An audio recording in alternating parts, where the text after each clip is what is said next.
Hello, good morning, Sir Xander, Ma'am Angel. Kumusta po kayo ngayong umaga? Opo, at maraming salamat po sa paghihintay po. No? Meron lang kasi tayong mga breaking news po ngayon. Pero ang PDS po, ano po ang inyong position statement dun po sa mga panukala na ano ba, parang blanket ban, total ban ba ng social media, ng paggamit ng cellphone, etc. O dapat po ay guided lang?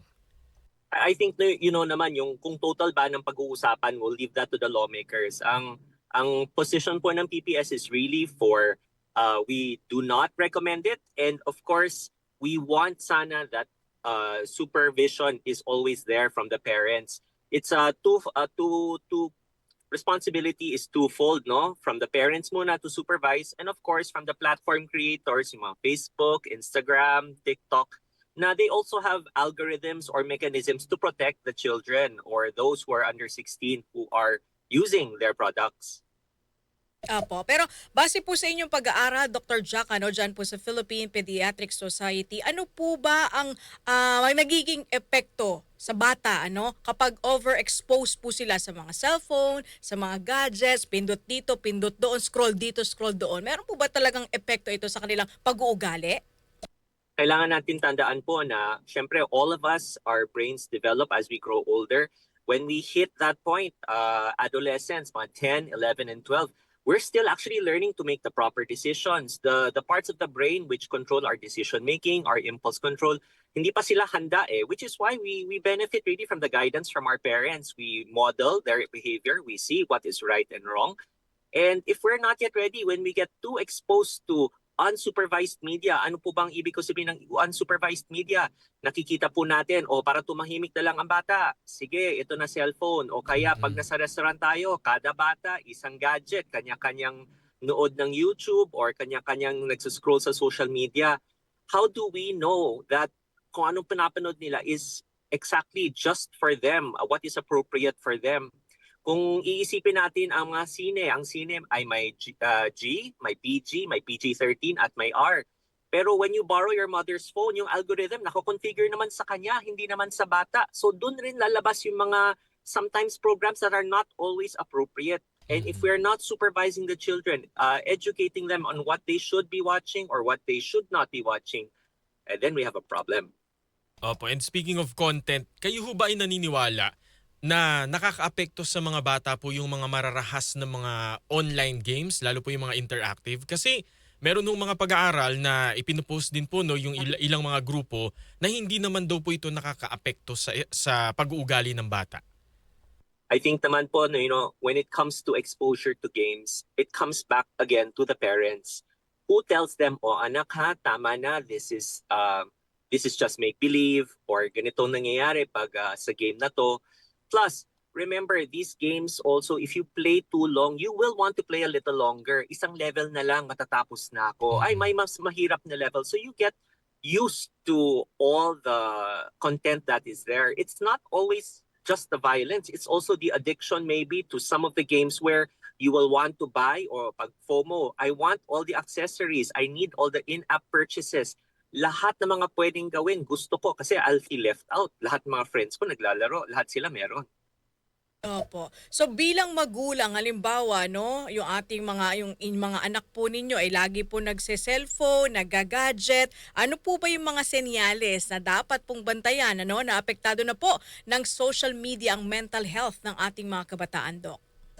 Well, for starters, let's talk about it in terms of addiction. Whether they're playing games or watching YouTube or we set limits for them. When you see na nagtatago na sila ng cellphone, nung pandemic may online tayo na classes pero kita mo nakabukas yung isang tab, nanonood sila ng YouTube o kaya meron silang cellphone naglalaro habang nagka-class.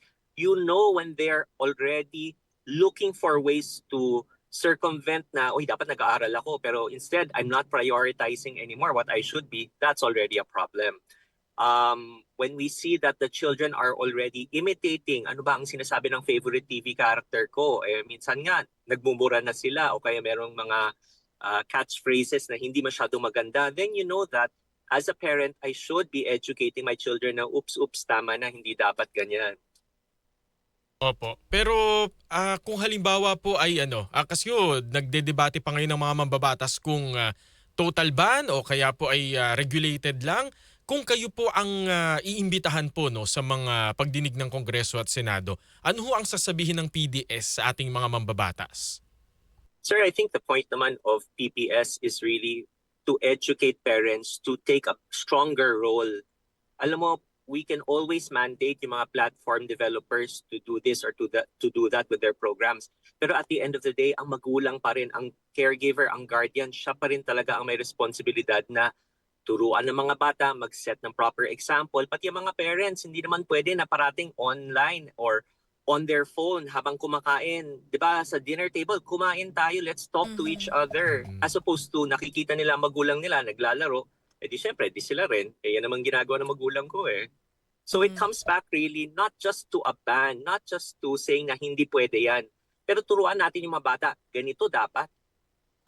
Pero would you recommend, Doc, nakasuhan po yung mga magulang na mapapatunayan na nagpabaya kaya humantong po sa ganito, yung mga pag-iisip at pag-uugali ng ating mga kabataan? How do you charge them? I mean, that's going to be a problem.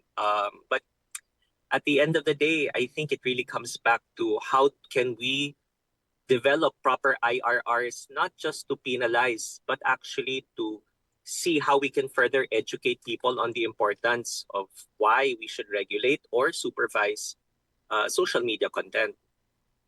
Opo, at yung mga nababalitaan ho nating may threat po sa kanilang paaralan, mga biktima raw po ng bullying o kaya naman po ng hindi magandang relasyon nila sa kanilang pamilya. Well, that's true. But again, if you analyze it, stopping, them from playing violent games is only half of your battle. The other one is also teaching them to reach out to their parents. Mommy, nabully ako sa class. Do the parents know or do they only find out too late? Diba? Opo. And siyempre, pag they feel bullied, they will retreat into their social media, to their friends, to their chat groups. Siyempre, maiimpluwensyahan din yan. And sometimes, yun na nga, the parents are also unaware. Alam ko, sinasabi po nila, nagtatrabaho po kami. But again, that's where we really educate families in general. Talk to each other, spend time with each other. Kahit 5 minutes yan, galing ka sa trabaho, late na. Tara, mag-usap tayo. Kumusta araw mo? Ano bang nangyari maganda? Ano bang nangyaring pangit? Hindi naman kailangan parating maganda ang araw mo eh. Yung iba kasi para nagdadalawang isip na magsabi kay mama or kay papa kasi madalas bulyaw ang sasalubong sa kanila, di ba, Doc? Yes po. And that's, I guess, where we have to start. Opo, kung halimbawa po meron tayong mga nakikinig na mga kababayan ngayon na gusto pong humingi ng tulong sa PDS po para sila po ay magabayan sa tamang pagpapalaki po sa kanilang mga anak, saan po kaya sila pwedeng mag-reach out, sir? You have to remember po na each and every pediatrician, each and every member of PPS is trained really to give counsel. So whenever you go to your pediatrician, hindi naman lang po para sa mga turok o para dahil may upot-sipon. Go to your pediatrician because you need counseling, how to be a better parent, how to be a better, even sa school, anything that you feel that might need more advice or counseling, go to your pediatrician. They know what they're talking about. Opo, maraming salamat Thank you so po. much, Dr. Jack. Thank you so much for your time today. Opo, at maraming salamat din po sa Philippine Pediatric Society. Ayan, sa inyo pong mahalagang opinion para po dito sa mainit na usapin tungkol sa social media ban, cellphone ban, yung mga gore box, Roblox. Roblox. Ayan. Nakausap po natin si Dr. Jack Alexander Herin.